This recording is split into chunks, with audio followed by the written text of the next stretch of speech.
अगस्त 2000 India का सबसे बड़ा स्कैम सामने आता है। यह स्कैम 30,000 करोड़ का था। पुलिस इन्वेस्टिगेशन में पता चलता है ये पूरा रैकेट 18 स्टेट्स में फैला हुआ है। 350 से ज़्यादा MBA ग्रेजुएट्स इसमें शामिल है और 10 साल से ये स्कैम चल रहा है। और इस पूरे रैकेट को चलाने वाला मास्टरमाइंड एक फ्रूट सेलर है, अब्दुल करीम तेलगी। बाद में जब इसका नार्को टेस्ट होता है तो कई बड़े नाम सामने आते हैं और इसे 30 साल के लिए जेल में डाल दिया जाता है। लेकिन इसके डेथ के 1 साल बाद ही कोर्ट इसे पूरे स्कैंडल में निर्दोष पाती है और इसके ऊपर सारे केसेस और एलिगेशन हटा दिए जाते हैं। पर सवाल ये है कि आखिर एक फ्रूट सेलर ने इतने बड़े स्कैम को कैसे अंजाम दिया और 10 साल से ज़्यादा ये स्कैम कैसे चलता रहा। कर्नाटका का रहने वाला Abdul Karim Telgi middle class family से आता है। इसके पिता रेलवे में एक 4th ग्रेड ऑफिसर थे, लेकिन जब तेलगी 7 साल का था तब इसके पिता की बीमारी की वजह से मौत हो जाती है, जिसकी वजह से पूरी फैमिली फाइनेंशियल क्राइसिस फेस करती है। तेलगी के 2 भाई थे, अब्दुल रहीम और अब्दुल अजीम। तो अपना घर चलाने के लिए तीनों भाई खानापुर रेलवे स्टेशन पे फ्रूट बेचते थे। किसी तरह ये अपनी स्कूलिंग कंप्लीट करता है और आगे चल के ग्रेजुएशन। कॉलेज से निकलते ही तेलगी की मुंबई में जॉब लग जाती है, लेकिन पुअर परफॉर्मेंस की वजह से उसे जॉब से निकाल दिया जाता है। तेलगी हमेशा से कम टाइम और एफर्ट से ज़्यादा पैसा कमाना चाहता है, इसलिए वो सऊदी अरेबिया चला जाता है। लेकिन 7 साल काम करने के बाद उसे रियलाइज़ होता है कि उसके सपने वहाँ से नहीं पूरे होने वाले और वो मुंबई वापस आ जाता है। जल्दी पैसा कमाने के लिए ये नए नए तरीके ढूंढता है और ये वही टाइम है जब ये अपने कनेक्शन बड़े बड़े पॉलिटिशियन, अंडरवर्ल्ड और ब्यूरोक्रेट्स के साथ बनाता है। तेलगी को टूरिज्म में काफ़ी इंटरेस्ट था, इसलिए वो अपनी ट्रैवल एजेंसी खोलता है अरेबियन मेट्रो ट्रैवल्स के नाम से। और ये उन लोगों को इलीगली सऊदी अरेबिया पहुंचाना शुरू करता है जिनके पास पूरे डॉक्यूमेंट्स नहीं रहते हैं। इसके लिए वो नकली पासपोर्ट्स और डॉक्यूमेंट्स बनवाता और अपने क्लाइंट्स को सऊदी अरेबिया पहुंचाता और बदले में उनसे मोटा पैसा लेता। सब कुछ ऐसा ही चलता है, लेकिन कुछ टाइम बाद नए लॉज आ जाते हैं और पूरा प्रोसेस काफ़ी टफ हो जाता है, जिसकी वजह से कई बार तो इसके क्लाइंट्स रास्ते में ही पकड़े गए और उनका पूरा पैसा बर्बाद हो गया।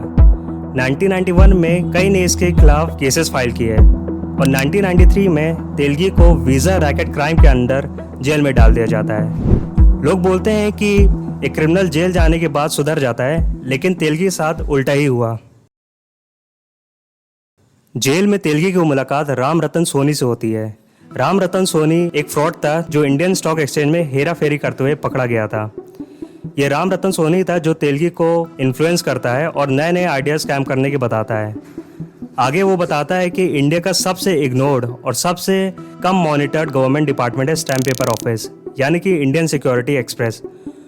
और अगर वो किसी तरह नकली स्टैम्प पेपर छाप पाते हैं और उसे मार्केट में बेचते हैं तो प्रॉफिट्स करोड़ और करोड़ में होंगे। लेकिन स्टैम्प पेपर ही क्यों?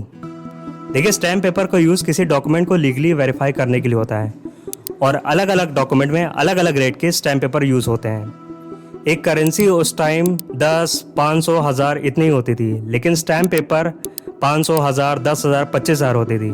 तो अगर कोई नकली स्टैम्प पेपर प्रिंट करता है तो अल्टीमेटली वो एक पैरेलल करेंसी छाप रहा था। 1994 में दोनों जेल से बाहर आते हैं और जेल से छूटते ही अपने कनेक्शंस के थ्रू इन्हें स्टैम्प पेपर वेंडर लाइसेंस मिल जाता है।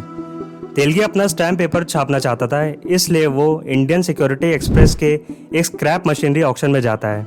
तेलगी काफ़ी सॉफ्ट स्पोकन आदमी था, लेकिन लोगों को कन्विंस करना उसे अच्छे तरीके से आता था और अपने इसी स्किल और कनेक्शन का इस्तेमाल करके ये पुरानी प्रिंटिंग मशीन के साथ साथ रॉ मटेरियल्स भी खरीद लेता है। तेलगी नकली स्टैम्प पेपर छापना शुरू कर देता है, लेकिन अब उसे ज़रूरत थी इसे मार्केट तक ले जाने की ताकि लोग इसके स्टैम्प को खरीद सके। लेकिन ये तब तक नहीं होगा जब तक मार्केट में ओरिजिनल स्टैम्प पेपर रहेंगे।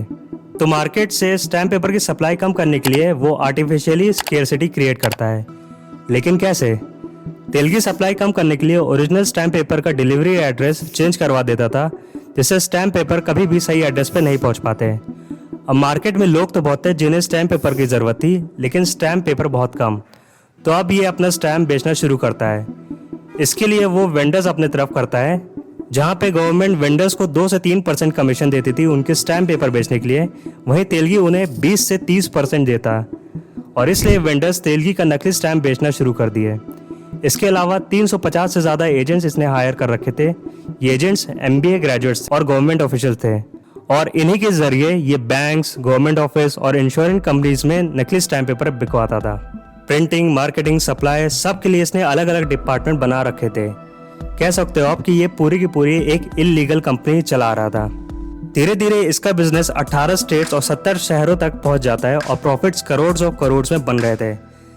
तेलगी काफ़ी अय्याश किस्म का आदमी था और एक बार तो अपनी फेवरेट बार डांसर के ऊपर इसने 90 लाख रुपए कैश उड़ा दिए थे। ऐसे ही 10 साल तक ये स्कैम चला, लेकिन 19 अगस्त 2000 में तेलगी के 2 आदमी नकली स्टैम्प पेपर बेचते हुए कर्नाटका में पकड़े जाते हैं। पुलिस इन्हें इंटीग्रेट करती है और तेलगी का नाम सामने आता है, लेकिन सॉलिड एविडेंस ना होने की वजह से पुलिस इसे अरेस्ट नहीं कर पाती है। पर उस टाइम से पुलिस तेलगी का फ़ोन टैप करना शुरू करती है। कॉल टैपिंग से पुलिस को इसके 4 अड्डे के बारे में पता चलता है। चंडीगढ़, चेन्नई, हैदराबाद, मुंबई, इन चारों पे पुलिस रेड मारती है और उनके हाथ नकली स्टैम्प पेपर लगते हैं। पुलिस इसके बाद तेलगी को अरेस्ट करने के लिए निकलते हैं, लेकिन तब तक तेलगी फरार हो जाता है। लेकिन कुछ महीनों बाद एक एक्टिविस्ट जयंत तिनाकर को इन्फॉर्मेशन मिलती है तेलगी की लोकेशन के बारे में और वो तुरंत पुलिस को बताता है और 7 नवंबर 2000 अजमेर में तेलगी को फाइनली अरेस्ट कर लिया जाता है। अरेस्ट होने पे तेलगी बोलता है कि इस पूरे स्कैम का वो एक छोटा सा मोहरा है और असली मास्टरमाइंड कोई और है। जेल में भी ये राजा की तरह रहता और अपना बिजनेस वहीं से चलाता है। एसी, टीवी, मोबाइल सब कुछ इसके सेल में थे, पर कोई कुछ नहीं कर पाता क्योंकि पॉलिटिशियन के साथ इसके अच्छे कनेक्शंस थे और जो भी पुलिस ऑफिसर इसके खिलाफ आवाज़ उठाता उसे ये पैसों के बदौलत खरीद लेता था। लेकिन एक पुराने केस में जुडिशरी इंटरवीन करती है तो महाराष्ट्र गवर्नमेंट को मजबूरी में एक SIT यानी कि स्पेशल इन्वेस्टिगेशन टीम फॉर्म करनी पड़ी और आगे पूरे केस को SIT ही इन्वेस्टिगेट करती है। SIT में पता चलता है कि ये स्कैम में 900 से ज़्यादा एजेंट शामिल है और 18 स्टेट्स में ये पूरा रैकेट फैला हुआ है और ये स्कैम 10 साल से चल रहा है और कई जगह रेड करने पे इन्हें कुछ नकली स्टैम्प मिलते हैं और उसकी वैल्यू 3000 करोड़ की थी, जो कि पूरे स्कैम का सिर्फ 10% था।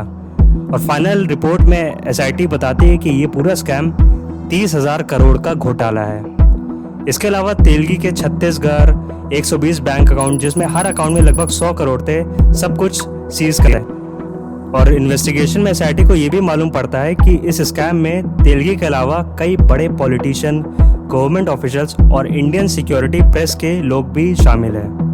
अगस्त 2000 में ये न्यूज़ ब्रोकआउट होती है और पूरे इंडिया को पता चलता है कि इतना बड़ा स्कैम हुआ है। क्योंकि इसमें कई बड़े नाम शामिल थे तो तेलगी का नार्को टेस्ट होता है और कई बड़े पॉलिटिशियंस के नाम सामने आते हैं। Who are those politicians? Mr. Sharad Pawar, Mr. Bhujbal। लेकिन आगे चल के इस पूरे नार्को टेस्ट पे भी काफ़ी कंट्रोवर्सी होती है। छगन भुजबल जो कि महाराष्ट्र के डिप्टी चीफ मिनिस्टर थे, शरद पवार जो कि यूनियन मिनिस्टर थे उस टाइम, इन दोनों के नाम को इस केस से हटा दिया जाता है जब तेलगी कन्फेस करता है कि पूरे नार्को टेस्ट के दौरान ये कॉन्शियस था और जानबूझ के इन दोनों के नाम इसने लिए थे। इस केस में SIT MLA Anil Gote, Mumbai police commissioner, joint commissioner of Mumbai के साथ साथ 54 लोग को अरेस्ट करती है और ये केस CBI को ट्रांसफ़र कर दिया जाता है। 2006 में कोर्ट तेलगी को 30 साल की सज़ा सुनाती है और 200 करोड़ का फाइन इम्पोज करती है। बाद में ये सज़ा कम करके 13 साल की हो जाती है। तेलगी कई साल जेल में सज़ा काटता है, लेकिन 2017 में मल्टीपल ऑर्गन फेलियर की वजह से इसकी मौत हो जाती है। लेकिन इसके डेथ के 1 साल बाद ही नासिक कोर्ट तेलगी को पूरे स्कैंडल में निर्दोष पाती है और इसके ऊपर से सारे केसेस और एलिगेशन हटा दिए जाते हैं। इस पूरे स्कैम के सामने आने के बाद लोगों के मन में डर था कि जितने भी अग्रीमेंट्स, कॉन्ट्रैक्ट्स हुए हैं इस नकली स्टैम्प सर्कुलेशन के दौरान, क्या अब वो इनवैलिड हो जाएंगे। लेकिन इस पे उस टाइम के फाइनेंस मिनिस्टर जसवंत सिंह ने ये डिसीजन लिया कि 3000 करोड़ के नकली स्टैम्प पे जितने भी अग्रीमेंट्स हुए हैं उस टाइम, उन सबको वैलिड कर दिया जाएगा। दोस्तों, अगर आप इस चैनल को सपोर्ट करना चाहते हैं तो इस वीडियो को लाइक कर देना ताकि यूट्यूब और लोगों को ये वीडियो दिखा सके।